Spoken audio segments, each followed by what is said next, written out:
This program is brought to you by the City of Fountains Coaches Association.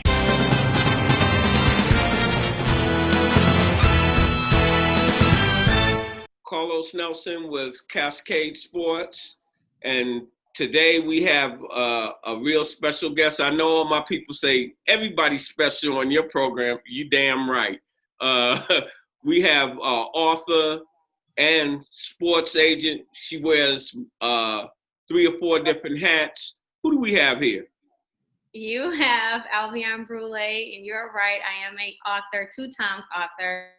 I'm actually working on my 3rd book currently, and sports agent, and I consider myself an athlete advocate, and I'm also a motivational speaker. And from time to time, I call myself an occasional chef because I enjoy food and cooking. Excellent. Coming from New Orleans, I would think so. And then we have our resident Director of Operations with City of Fountain Coaches Association, the magnificent Ryan Glasgow. Appreciate you, sir. Appreciate you. Ryan is the impetus of bringing Miss Brule on the show. And Ryan, the ball is in your court. Appreciate it. Thank you, Carlos. Alvianne, thank you for joining us today. I know you are a very busy woman, and we appreciate your time. You and I have worked together in the past on bringing information to student athletes and parents in our district here. I wanted it to reach out to you because I know you have a very important platform for a lot of the things that we are doing and the things that we need to bring light to in our area. So thank you for joining us. Tell us about how you got, where you started and how you got to be a sports agent and author. Just kind of give us some history on, where you began and what motivated you to get to this point. Yes, sir. First, thank you guys for having me. I started off as a mentor by default. I used to mentor actually young women. And so I started a sports management and marketing firm where I would help professional athletes develop their 501c3s and do any type of philanthropic affairs that they wanted to do.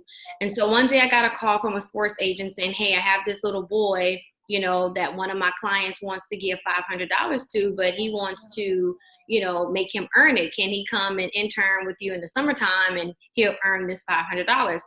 I said, absolutely. Didn't ask any questions.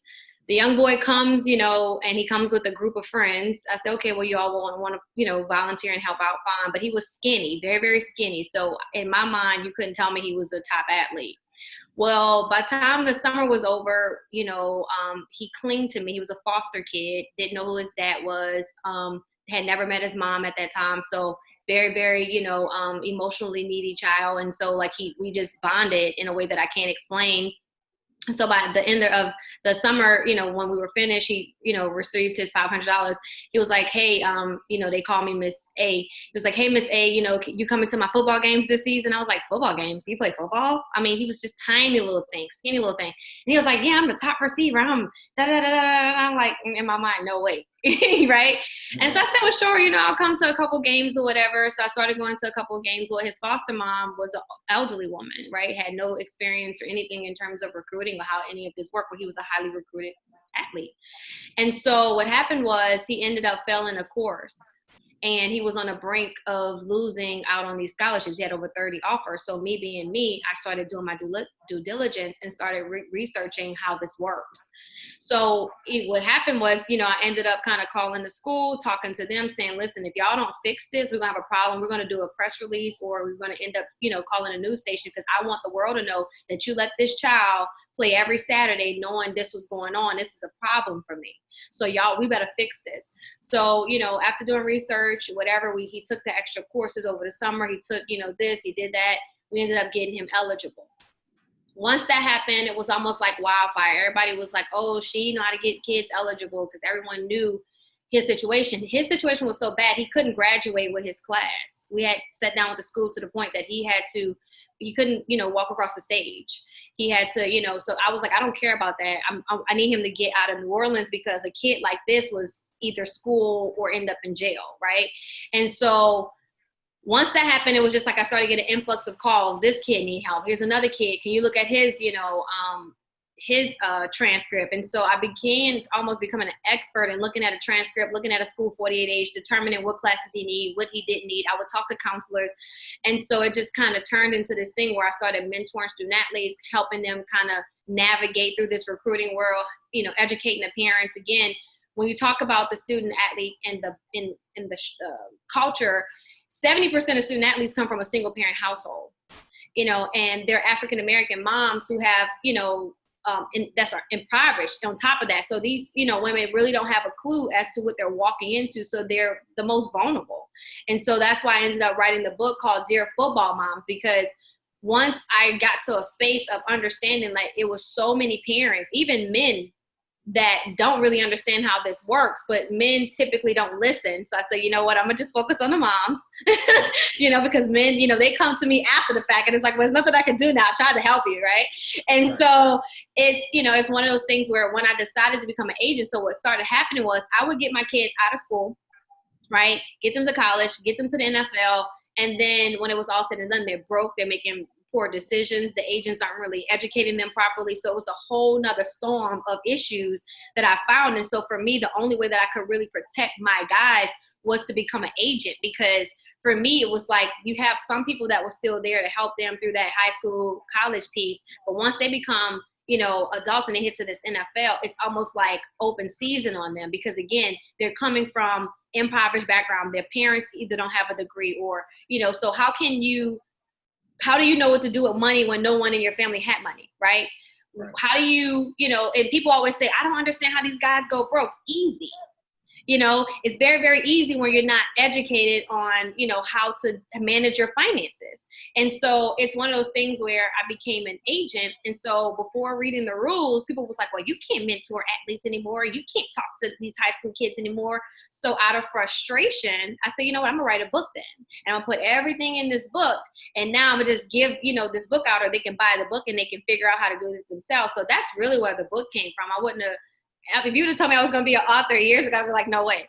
But the book really came out of frustration. And so once I read the rules that wasn't even true, that you can indeed talk to a student athlete as an agent, I just can't give them anything, right? Other than that, we can talk, we can build relationships. And so, it kind of changed. And so I started kind of reaching out to coaches and saying, hey, listen, I've created a book for parents to educate them. I also created a second book, which is called Tips and Truths for Student Athletes, which really talks to them about some very, very serious things like generational wealth, how to create it, how to protect their brand, talks to them about, not relying on everybody. Because what happens is, and here's been my experience, just as a person who mentors student athletes, we literally take these young men, isolate them from the regular student body in high school. You isolate them from the regular student body once they get to college, right? And all you tell them to do is to focus on a sport when less than 2% of them are going to become a professional in that sport.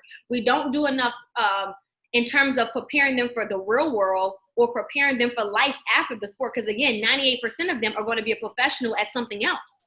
And so we basically put them in a situation where their whole identity and everything about them is consumed in something that's going to be ripped from them. So my first chapter in Tips and Truths is how to find an identity outside of the sports. So that's why you have a lot of kids that come out of college, they're depressed. They're low self-esteem because now everything that they, have believed to make them who they are is now gone. And they now have to find another identity outside of that. And so for me, it's important for us, the front runners, which are really the high school coaches, right, who really touch them more than anyone, to really start putting in these young men that, hey, you can be a lawyer and play football. You can be a doctor and play football. You can own a business and play football. You have to be an athlete in something else. You cannot just be an athlete alone. And so that's the premise of, that particular book. And then just getting moms involved again, especially you have now this NCAA where these kids can make money off their likeness and image come next year. And you're talking about families who have no clue as to what this works, or how this works. I was just talking to some student athletes the other day. I said, do you know what what a power of attorney is? They don't know what that is. You know, it's certain language and business practices that they have to start understanding, because now they're starting to do business in high school and college, because they're going to be able to make money now. They are businessmen. And so when you're not prepared, imagine doing business and you don't know what's right or wrong. It's almost like I tell people, it's going to be like when the music industry first started and you had Michael Jackson and you had Tony Braxton and you had all these people, and they were going broke, and we couldn't understand how they were selling millions of records, but they're going broke because the management, no one taught them the black and white and what you're really signing. And so now you're putting, 16, 17-year-olds with, again, single moms who have no educational background in most cases, or have no clue as to how to do business, now talking about doing business and negotiating endorsement deals in high school and college, So again, we're just putting our kids in a place of, failure, because we're not educating them on the front end in terms of what they're walking into. What do you feel is the necessary the first step to creating this understanding and getting this information out to all of our student athletes? And what age do you feel like that's most important for the parents to start learning about this whole new environment and the history, so we can move forward into the present? My personal opinion is it needs to start in the 6th grade, middle school, so that by the time they get to high school, they're already acclimated, they already know what it is that they need to do, and they're ready to move forward. I also think that it has to start from the higher level up. I think that principals are not invested enough in student athletes. They don't see any value there, or the counselors. And here's my issue with that, from my experience, is here's the thing. If you're a counselor or you're a principal, then your job is to take care of all your students and whatever their needs are. Student athletes have a very unique need. They're no different from a kid that has an IEP. That kid needs certain things. Student athletes have a different path, which means they have to be educated differently. Right. And that, and they need to be taught differently, because they go through stuff that the average American don't go through. Right? They go through all kinds of stress with recruiting. We don't even talk to these kids about mental health. A lot of kids that I talk to are going through mental health because they have a burden of making it to the NFL to take care of their family. They have a burden of, trying to get to the next level, and, this is the only way out. And so they're dealing with all of these stresses and pressure that some 16 and 15-year-olds are going through. And then when they don't make it, because again, we're talking about 98% of them will not go to the next level, we're not preparing them for that. So it's one of those things where, again, it needs to start in middle school. Right? And we start preparing them, because with the NCAA, with this new rule where now 10 of their core courses are locked in, we don't have a lot of wiggle room for these kids to fail. So if we get them to understand the importance of education, right, middle school, and then we get the principals to buy in, we get the coaches to buy in, and understanding that your program should not just be focused on football. It has to also be focused on education. That has to be a part of your culture. And the reason why I say it boils back down to the principal, because when they're hiring a coach, that needs to also be a part of their responsibility, that your kids have to have a certain GPA as well as a part of your culture if you want this job. So when I start talking to coaches to try to figure out what's the problem, we always come to the end of, well, that's not a part of my job title. Right.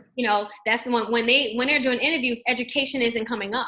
So they don't feel that they're obligated. So their thing is, I get fired if I don't win. So I'm going to hone in on the part of whether or not I'm going to lose my livelihood, which is winning. So I don't have time for this other recruiting and this other piece. So now what we talk about with the principals, and I always tell coaches, listen, go get a volunteer then. Have somebody that their whole responsibility on your team is an academic coach. That's their responsibility. Get someone to do that. You don't have to make it harder for yourself. Get someone to help. Or I have an online program that I've created for schools. This program was brought to you by DiCapo's Cookies. Support your local bakers. Do live, however you want to do it, but we have to start educating them. And again, it boils back down to the principals, that they have to buy in and understand that these are men, young men, that in most cases, especially when I look, and at first I thought it was just in New Orleans. When I started speaking in Mississippi, it's the same thing in Mississippi. When I came to Kansas, it's the same thing in Kansas. So we have a serious problem where we have an opportunity to build young African-American men and give them an opportunity to go to college and become a decent young man and a decent citizen and make a decent living for themselves if we structure them right and getting them to understand that you have to get this educational part in that. Right. And so again, starting the middle school so that by the time they get to ninth grade, they understand, listen, I have to do this work. I have to get a good grade, because here's the beauty. And we don't teach our kids this, especially the ones that are scholars. There are some student athletes that are smart enough and athletic enough to obtain both an academic and an athletic scholarship and get money back from school. I know someone that got over $100,000 back a year because they were getting money from 2 different sources. So again, we're not really putting our kids, forward in the sense of saying, listen, you can't just be an athlete. That's not good enough. All right. You have to be an athlete and something else. What else is it that you're passionate about? What else is it that you want to do? Because what happens is they go through all of this and then all they know is, well, I want to be a coach or I want to be a trainer. Well, that's not everybody's calling. Everybody can't be a coach and everybody can't be a trainer, So how do we cultivate that? How do we start showing them, that they can see themselves? I have a friend, he's an African-American, 35, have his own dental practice, making millions of dollars a year. Right. As a dentist. Right. I have another friend that owns the #1 largest landscaping African-American company in the state of Louisiana, multi-millionaire, and he didn't even go to college. Right. So, again, we have to start getting them to understand that you can be a millionaire outside of going to play for the NFL, because here's the other reality. Most of these NFL players are not millionaires. Exactly. That's what people don't know. Right. They're paying 50% in taxes in most cases, up or 40%. So I always tell people, whatever you see their contract is, split that in half. That's about what they're going to see. And then you got to divvy that up in all of the expenses that they have. So in most cases, No, go ahead. Finish. Go ahead. In most cases, they're not even millionaires. So in some cases, you have people that make, like my friend that's a dentist, make more than some guys on the roster that went 6, 7 round or free agents. Right. So you mentioned the 10 core courses for the NCAA and things like that. I've often been an advocate for education, that we need to adjust the curriculum of education to fit the modern day world and not be 100 years ago for everybody's learning math, science, English, and that's all we're learning as a course. We have these electives. Do you think that it would be a valuable tool to start creating electives that, like your services, that teach about generational wealth and how to manage all of these things and stressors? We can create electives, like you have to take a foreign language. Okay, most of the foreign language that you take, you don't learn how to speak that language. It's not, you're not becoming fluent in Spanish or French or whatever in those 4 years of that language. It takes a lot longer to become fluent. Do you think it's a good idea to start for education to start creating electives that maybe highlight the platform that you have to help these student athletes from middle school on? Do you think that's a good idea, or what? How do we implement that into education? Absolutely. I think it should be a requirement. Because again, here's what I think is unfair. I think that it's unfair that universities and high schools make money off the backs of these kids playing every Friday and every Saturday, but nobody's taking some of that money to invest back in them and educating them on what they have to tackle in life. I think that's unfair. And so for me, absolutely, it should be, you have these kids taking courses that are not applicable to life. So why not have a life skill course that can teach them, how to deal with most of these kids when I talk to them, they don't know how to open up a bank account. They don't understand what credit is. No one in their home or in their family ever purchased a home. So they don't even understand that they can buy property. I try to tell them, listen, this is what other cultures are doing. They build their family up. So when they go off to college, they go buy a 3-bedroom house and they rent out the other 2 rooms. Why are we not teaching our kids that? Why are we not talking about buying property? Why are we not talking about buying insurance policies? I tell this story all the time. There's this Caucasian man who literally makes a living off the backs of Black boys. And I said, listen, I need to understand something. You're a Caucasian man. You work with, student athletes. You've been around the Black community for a long time. What is the difference between, us and you guys in terms of, poverty and all of these things? So the first thing that came out of his mouth was, we understand generational wealth. That's the first thing that came out of his mouth. He said, I'm going to tell you a story. He said, my mom was poor. He said, so growing up early on, we lived very poor. He said, however, when my grandparents died, they left my mother an inheritance. So now my mom is no longer poor. She has all this money. And when she leaves, she's going to leave it to me. We don't do that in the African-American community. We don't talk about, buying whole life insurance and teaching our kids what's the difference between whole life and term. Because let me tell you a real life story. My grandmother years ago had an insurance man. We just found out maybe 5 years ago that she brought term insurance. So now she has all of these different diseases that she's fighting, diabetes and all of this stuff, with a $5,000 funeral policy that he added on there as a rider. Because she got married at 18 and got this policy at 18 and nobody ever educated her. So all this time, her and my grandfather thought that they had whole life insurance and that they were fine. And when they leave, they were leaving their family something. And when she turned 65, they sent a letter at the house. And that's when she learned she didn't have any life insurance. Right. This is what we're dealing with as African Americans, because we're not having these type of conversations. We're not having these type of dialogues. Like I tell my guys, my guy just got drafted to Kansas City. The first thing I tell, go get a $2 or $3 million policy on yourself and on your mom if you can. That's what you need to do. Go start an LLC and buy insurance. That's a tax write-off. And now when y'all leave this earth, you're leaving something for your family, in addition to other things. But this is the stuff that we have to start talking about. My kids read my book, and when they finished, they said, Miss A, no one's ever had any of these conversations with me. Thank you. Because now they understand you can't be a boss and have a landlord. As a man, you want somebody to come and tell you and your family you got to get out because you don't own where you lay your head. Home ownership should be on the list of things to do. But we have to start putting that in our kids. And again, most of them not thinking this way because their parents don't own homes. Right. Right. And so, so yes, to answer your question, yes, we need courses. Right.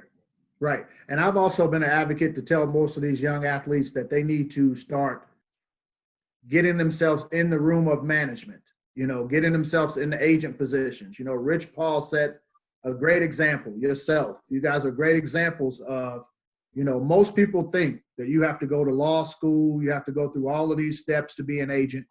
Tell us the facts about becoming an agent and what that's like for a young African-American male coming out of high school, college, what that process is truly like and what the steps are to become an agent and represent all of these athletes out here in the world, and how beneficial it would be for more African-American males and females to chase that dream and be in the room on that side versus worried about being the 2% that are actually playing and actually out there on the field or court.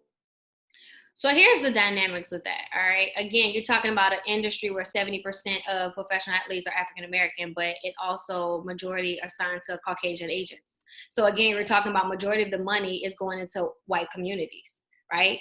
And so we keep screaming Black Lives Matters, but we don't talk about the Black dollar. And so I just told somebody recently, I'm not trying to be offended. I love, white people. I have white friends. That's not the issue. But what I'm saying is that, they go to the league, you sign with them. Where do you think their money's going? All right. And so to be an agent, don't get me wrong, it's not easy. It's very, very hard. Most people make it look easy. It's a very, very tough job. Most people do not last, and it's very costly. So it takes about $7,000 to actually get it, because you have to pay, almost $2,500 to even apply to take the test. And you got to fly to DC for 2 or 3 days, take, the course that they have. Then you have to take a test, pass the test. Once you pass the test, you got to pay $3,000, for fees and insurance or whatever. And that's before you sign anyone. Right. And then after that, every year you have to pay between, $2,500, $3,000, whether you sign anyone or not. It doesn't matter. And so, but again, I've had attorneys that I know that try to take this test and couldn't pass it. It's not easy. All right.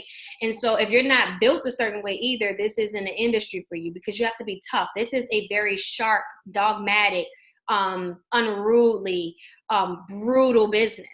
Literally, your character is assassinated. People lie on you, because it's all about money. And it's mind-boggling, what you see sometimes. And again, they pimp our kids. You have people that come in and say, okay, well, listen, I'm gonna give you this extra $350,000 as a marketing advance. Come sign with me. Well, we're not teaching our kids that's all you're doing is taking a loan against your own money. Right. And so instead of focusing on character, somebody who's going to teach you something, you go where this money is, because they're dingling carrots in our kids' face all the time. That's all they keep doing. They dingle carrots in their face. Okay. And then they go in that route. And here's what happened. They end up broke. 80% of NFL players go broke after 2 years of retirement. 5 years for NBA players. Why does it take longer for NBA players? Because they make more money. That's all. Right. So it takes them a little bit longer to lose it. That's all. Because again, we're not teaching them how to keep the money in their family, how to keep this money in your family. You know, you allow all these people to come in and they spend. Nobody's teaching them how to manage their money. And so when it's all said and done, you know what happens? They send them back, those black boys, back to the black community, to the black mom, broke and broken. And then as African-American women, we have to figure out how to fix our sons. And I'm telling you something I've seen myself as, you know, a second mom, where these young men are coming back and they are broke and broken emotionally because they feel used and abused. And then it's like, well, nobody ever taught me. I always ask guys that sign to these high profile agents, right? Especially of other ethnicities. Do they ever sit down and talk to you about buying property? No. But they'll sit there and take you and you put you on the 18 wheel and you bragging about how you was on your agent's land and look all of this stuff he has. But he's teaching his daughter. He's teaching his children. But he don't take the time to teach you, but he tells you he love you though. And you believe him. Right. And so that's the problem, because again, we're not teaching our kids, you know, that are going to become young men, what's important, what you should be looking at. Here's character, because again, in high school, y'all allow them to chase these labels when it comes to recruiting, because you allow them to have identity in these fake non-committable offers, when half of the time these are offers that you can't even commit to. So it's again creating false, you know, identity in these kids, which is really not healthy mentally. Right, because the athletic scholarship is year by year versus the academic scholarship that's guaranteed for 4 years. And again, we're not explaining that to them. Most kids think, oh, if I'm good, no, you have to earn it every year. Right. I've watched schools literally, I represent coaches too, so I understand both sides of the spectrum. And so it's like, I tell them, you have to earn that, you know, and then they get mad when kids do certain things and they're getting kicked off the team. And so when we start talking about, you know, the lack of African-American coaches, you know, collegiately, that's a whole nother issue, because most of these other people of other ethnicity, they can't relate to our kids. They don't have the same struggles. They don't understand. They don't know how to talk. So it would, like some coaches would be like, how did this kid listen to you more than me? And I coach him every day because I take the time to understand what's going on. Because he understands I love him beyond the football. And so you can't expect some kids to do stuff for you, you know. I'll give you an example. There was a kid, you know, a couple months ago, I got a call, had to leave a school because he's a African-American student. His head coach was Caucasian. One of his best friends get murdered back home. All right. His Caucasian coach decides to tell him, suck it up. They ain't your real brother. This kid loses it and gets kicked off the team. Because again, they don't understand it. They don't have to live through that. They don't understand what it's like when your best friend is shot or murdered or whatever. You get what I'm saying? This is what we're dealing with. And this is why it's important to have individuals that understand the student athlete, that can relate to the student athlete. This is what we're dealing with. You know, the stuff that I see is appalling sometimes. It's unreal. Right. So give us all of your information. Give us the titles of your books. Give us where we can find you at.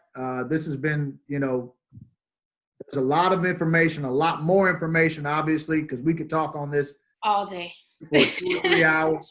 You know what I mean?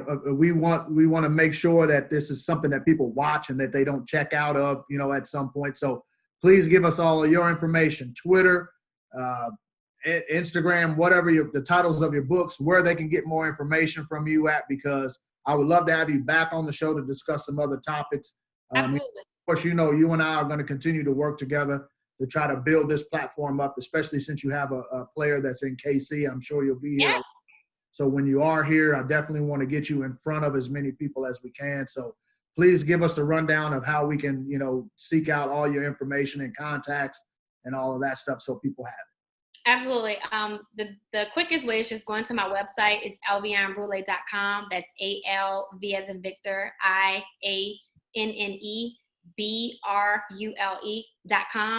And all of my handles are the same. It's at Alvianne Brule. My books, you can purchase them off my website, again, alviannebrule.com, or on Amazon. The one that basically gears towards moms is called Dear Football Moms. It literally takes you through every phase as a mother that you're going to go through, even emotionally, and even finding your own identity, because a lot of moms get caught up in their identity, become their sons, and when they go off to school, they're lost.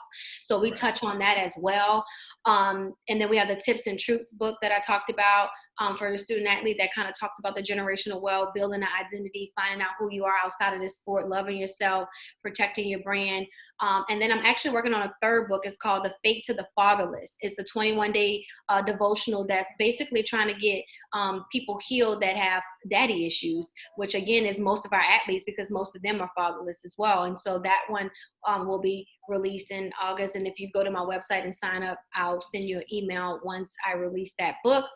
For coaches that I do represent coaches as well. So anyone that has interest and want to do a consultation, they can reach out to me through the website.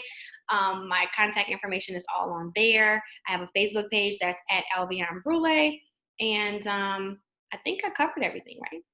So lastly, any words of encouragement you have for the student athletes, the parents right now, everything that's going on with the change in the world? Hopefully this is the coin flip where we can change, a lot of things that we feel systematically have held us back. Any words of encouragement you have as we wrap up for everybody? Here's the thing I would tell all student athletes. At the end of the day, you're the product. A school cannot work without you, and not to get a big head, but understand your value as well, right? It's an exchange. It's a business exchange. When you're doing the recruiting piece, do not fall for the lies. Look at the history of the school. Look at the pattern of that university and the coaches in which they do. Look at the depth chart. In terms of moms, if you do not understand this business, lean on your coaches a little bit. You need to educate yourself. And I'm not saying it just because it's my book. You need to buy the book and learn or take my course. You have to educate yourself. What you don't know will hurt you. So at the end of the day, there is, hope out there. There's coaches like Coach Glasgow that are going to educate you. Lean on that and the ones that you have. The biggest thing is you are much more than sports. And you have to do everything you have to do to find your identity and purpose outside of that. Because I always tell people, you were put on this earth for more than just to be a sports player or have a ball in your hand. And how do I know that? Because that has an expiration date on it. You're going to outlive that. All right. And so that should be your focus in finding your purpose and identity outside of that. And for as coaches go, we have to do a better job of taking responsibility of building men and women and pouring more into them than X's and O's. And so again, if there's a coach that need help with eligibility or want to figure out how to help, implement some of this stuff in their program, I am always available to help. So please, by all means, reach out to me. I have no issue with helping whoever. Thank you. Thank you so much, Queen, for joining us today. We appreciate all your insight and information. This is valuable. Of course, you and I have established a friendship and a relationship over this. So, I appreciate you and look forward to continuing these conversations and making as much change as we can. Thank you again for joining us today. No problem. Thank you guys for having me. Hey, Ms. Brule, I want to inform you and I want to inform our viewers. If you go to Cascade Sports .tv, our website, it says home of the student athlete. That is our calling card. In addition, for the last 10 years, we've got a program called Bridging the Gap Between Sports and Education. And that is the topic that we have championed for the last 10 years, but very few of our people and coaches get it. They are focused in on these kids' athletic ability. And you hit another point that I just did about 3 or 4 paragraphs as it relates to HBCUs and coaches. You get a chance, go to our website and you'll see all the HBCU logos and read what I was talking about. you hit the key points. It's a new day. And when LeBron James signed his contract or came out, he said the different people were saying, you need this manager, you need this agent. And he was like, no, this is my boy. He gonna manage me, and I'm the product, and everybody's eating off my plate, and I'm gonna go where I wanna go. And the team owner's gonna make money, ESPN, everybody's gonna make money. And so in conjunction with the new rules as it relates to image and what have you with the college athletes, it's very important that they understand that. I close out with, we enjoyed your conversation. It was very educational. And as I always say in closing, when you invest in your community, you're really just investing in yourself.